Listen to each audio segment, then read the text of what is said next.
உலகத்தின் பெரும் ஜனநாயக நாடு ஜனநாயகத்தின் விளிம்பில் நின்று கொண்டிருக்கிறது. வேற்றுமையில் ஒற்றுமை வேறறுக்கப்பட்டிருக்கிறது. மதச்சார்பின்மை மாச்சரியங்களை சந்தித்துக் கொண்டிருக்கிறது. சிறுபான்மை சமூகத்தின் எதிர்காலம் பெரும் கேள்விக்குறியாக மாறியிருக்கிறது.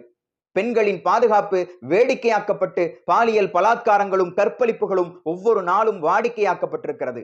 மதச்சார்பற்ற நாட்டிற்கு மதம் பிடித்திருக்கிறது, பாசிசம் பிடித்திருக்கிறது, கார்ப்பரேட்டுகள் பிடித்திருக்கிறது, அம்பானியும் அதானியும் பிடித்திருக்கிறது. நாட்டின் முதுகெலும்பான விவசாயம் ஒடிக்கப்பட்டிருக்கிறது. இப்படி 10 ஆண்டு காலமாக நம்முடைய நாடு பெரும் சோதனைகளையும் வேதனைகளையும் முகம் கொடுத்து இன்றைக்கு ஒரு அரசியல் மாற்றத்தை எதிர்நோக்கி காத்துக் கொண்டிருக்கிறது. நம்முடைய வாக்குகளை நாம் செலுத்துகிற போது இந்தியா மதச்சார்பற்ற நாடு, ஜனநாயக நாடு, வேற்றுமையில் ஒற்றுமை காணுகிற நாடு, பல்வேறு மதங்கள், இனங்கள், மொழிகள் என எல்லோரும் ஒற்றுமையாய் சேர்ந்து வாழுகிற அற்புதமான நாடு என்று நம்முடைய வாக்குகளின் மூலமாக உறக்கச் சொல்லி பாசிசத்தை விரட்டி அடிக்க வேண்டிய நாள் ஏப்ரல் 19, 2024.